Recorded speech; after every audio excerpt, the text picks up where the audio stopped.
Hello friends, स्वागत है आपका एक ब्रांड न्यू अमेजिंग से वीडियो पे। आज हम बात करने वाले हैं बजाज फिनसर्व के बारे में। जी हाँ, वीडियो की शुरुआत होने से पहले आपसे रिक्वेस्ट, अगर आप नए हो ये चैनल पे तो प्लीज सब्सक्राइब कर देना, बेल नोटिफिकेशन दबा देना, जिससे आपको मेरी वीडियो सबसे पहले मिलेगी। इसी के साथ मैं बताना चाहूंगा, मैं सभी रजिस्टर्ड नहीं हूँ, तो कोई भी डिसीजन लेने से पहले एक बार आप डिस्कस या कंसल्ट कर सकते हो अपने फाइनेंशियल एडवाइजर के साथ में।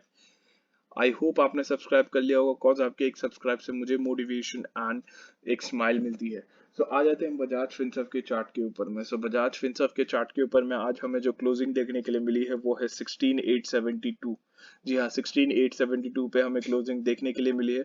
जो हमारा रेजिस्टेंस होने वाला है ऊपर की तरफ, अगर आप देखेंगे वो है 1727 का।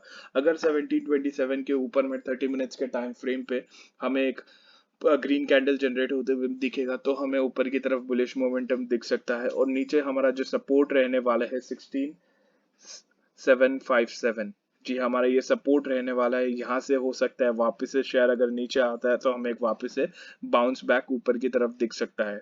ठीक है। एक आपसे एक रिक्वेस्ट रहेगी, प्लीज आप कोई भी ऑर्डर प्लेस कर रहे हो तो स्टॉप लॉस के साथ में करना, कॉज मार्केट में करेक्शन आ सकता है, चाहे वो शॉर्ट टर्म, मीडियम टर्म या लॉन्ग टर्म के लिए हो। प्लीज स्टॉप लॉस के साथ में करना। लॉन्ग टर्म वालों को तो टेंशन नहीं है, बट जो शॉर्ट और मीडियम टर्म है उनको हो सकता है। और मेरे वजह से किसी या खुद की वजह से भी कुछ लॉस मत लो।